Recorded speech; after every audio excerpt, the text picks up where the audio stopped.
Assalamualaikum warahmatullahi wabarakatuh.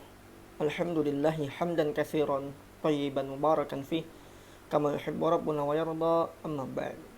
Fa inna asdaqal hadithi kitabullah wa khairal hadi hadi Muhammadin sallallahu alaihi wasallam wa syarral umuri muhdatsatuha fa inna kulla muhdatsatin bid'ah wa kullu bid'atin dhalalah wa kullu dhalalatin finnar, amma ba'd. Alhamdulillah, anak-anak yang saya sayangi karena Allah Subhanahu wa taala. Pada hari ini kita bertemu kembali pada pembelajaran akidah dan akhlak bersama Ustadz ya, benar ya. Nah, jadi pada hari ini insya Allah kita akan membahas mengenai Nabi Lut alaihissalam. Jadi ceritanya Nabi Lut alaihissalam, bagaimana beliau berdakwah dan juga pertentangan dari kaumnya Nabi Lut alaihissalam. Sebelum kita belajar, seperti biasa kita berdoa kepada Allah Subhanahu wa taala agar Allah memudahkan kepada kita ilmu, agar kita menerimanya dengan mudah, dan juga agar ilmu yang kita terima menjadi bermanfaat untuk kita maupun orang lain ya, pintar ya. Baik, kita mulai. Allahumma fa'ni bima 'allamtani wa 'allimni ma yanfa'uni wa zidni ilman.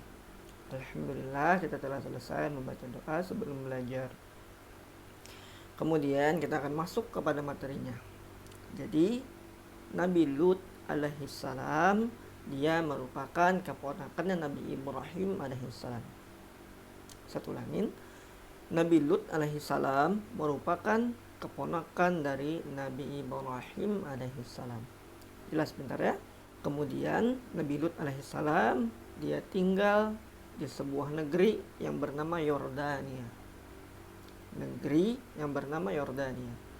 Kemudian Nabi Lut alaihissalam ini ia berada di tengah-tengah sebuah kaum yang disebut dengan kaum Sadum, atau yang bahasa Indonesianya merupakan kaum Sodom. Nah, kaum Sadum atau Sodom ini memiliki banyak sekali hal-hal yang bertentangan dengan syariat Islam yang mendatangkan kemurkaan Allah Subhanahu wa taala. Jadi, kaum Sadum atau kaum Sodom, mereka sering sekali melakukan perampokan.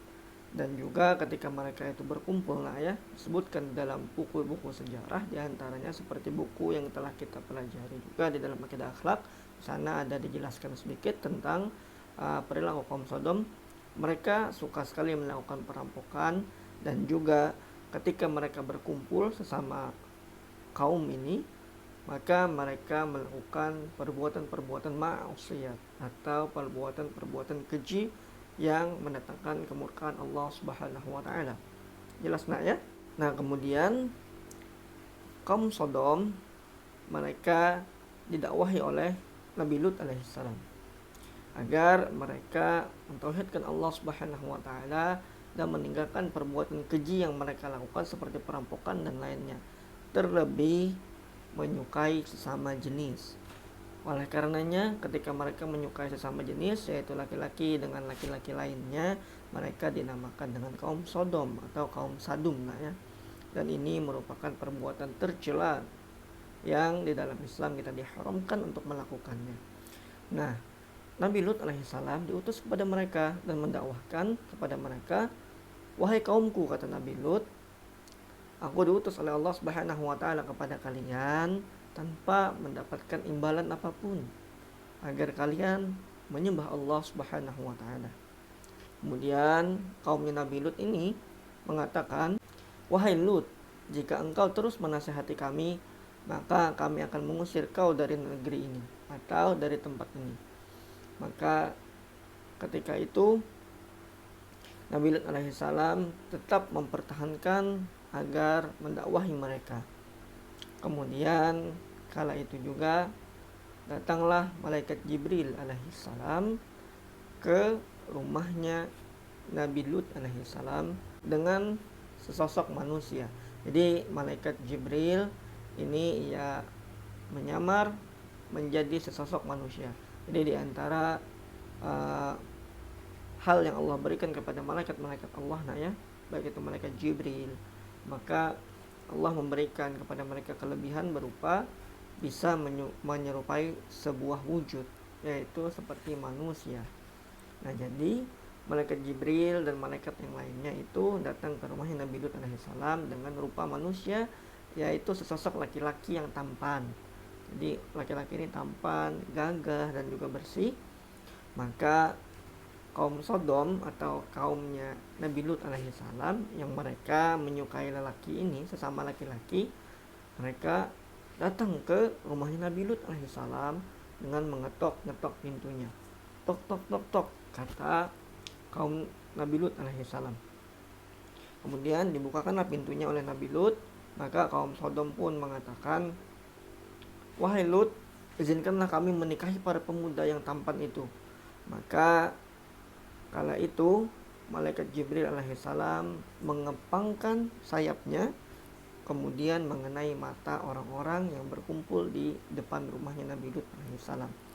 Ketika itu mereka, kaum Sodom ini, sangat marah dengan perilakunya Nabi Lut alaihissalam dan para malaikat Allah subhanahu wa ta'ala, yaitu malaikat Jibril alaihissalam.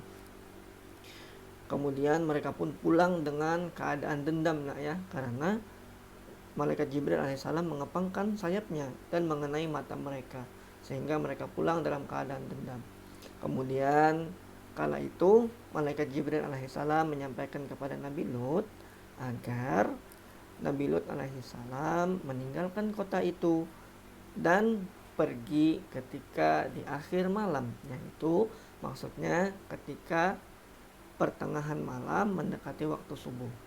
Maka Nabi Lut alaihissalam pun ketika waktu itu datang, beliau pergi dari kota Yordania tersebut, tapi tidak membawa istrinya. Ustaz, kenapa Nabi Lut alaihissalam tidak membawa istrinya? Jawabannya, karena istri Nabi Lut alaihissalam adalah orang yang tidak mengingkari perbuatannya kaum Sodom, yaitu perbuatan yang menyukai sesama lelaki. Jadi istri Nabi Lut itu ia biasa saja dengan perbuatannya kaum Sodom yang menyimpang. Tidak ada perasaan ingin mengatakan bahwa hal itu salah dan mengikuti dakwahnya Nabi Lut alaihissalam. Jadi dia pun diperintahkan oleh malaikat Jibril agar ditinggal di kota tersebut. Kemudian ketika datang waktu itu, yaitu pertengahan malam, hampir mendekati waktu subuh, Nabi Lut alaihissalam pergi meninggalkan kota itu dan tidak diperbolehkan untuk melihat ke belakang. Jadi tidak boleh untuk menengok ke belakang Jadi harus melihat ke depan saja. Itu perintahnya malaikat Jibril. Kemudian ketika terbit matahari, maka Allah subhanahu wa ta'ala mendatangkan azabnya kepada kaum Sodom yang berada di negeri Yordania. Apa bentuk azabnya, Ustadz? Jadi bentuk azab Allah subhanahu wa ta'ala ada dua Ingat ini baik-baik. Bentuk azab Allah subhanahu wa ta'ala kepada kaum Sodom ada dua.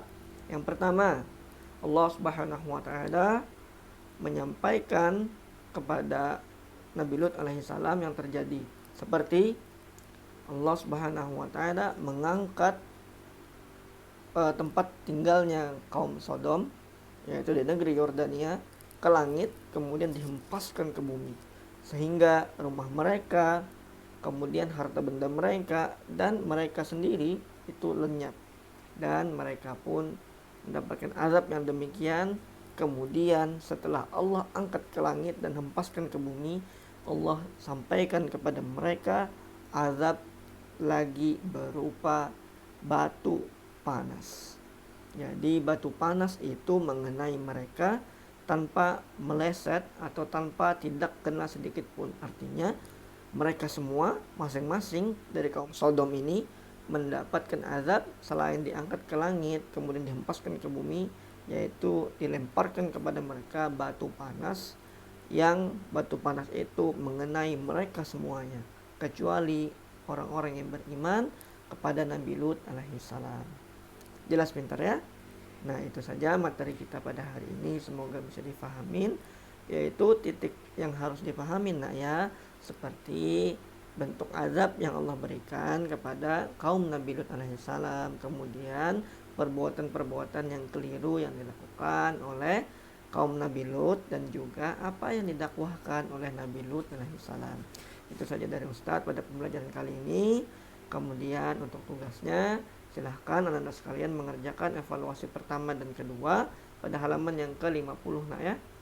Halaman yang ke-50 dikumpulkan ke Ustadz seperti biasa berupa foto nak ya di jam kerja. Itu saja dari Ustadz. Kita akhiri pertemuan pada hari ini dengan mengucapkan doa kafaratul majelis. Subhanakallahumma wa bihamdika asyhadu an la ilaha illa anta astaghfiruka wa atubu ilaik. Wassalamualaikum warahmatullahi wabarakatuh.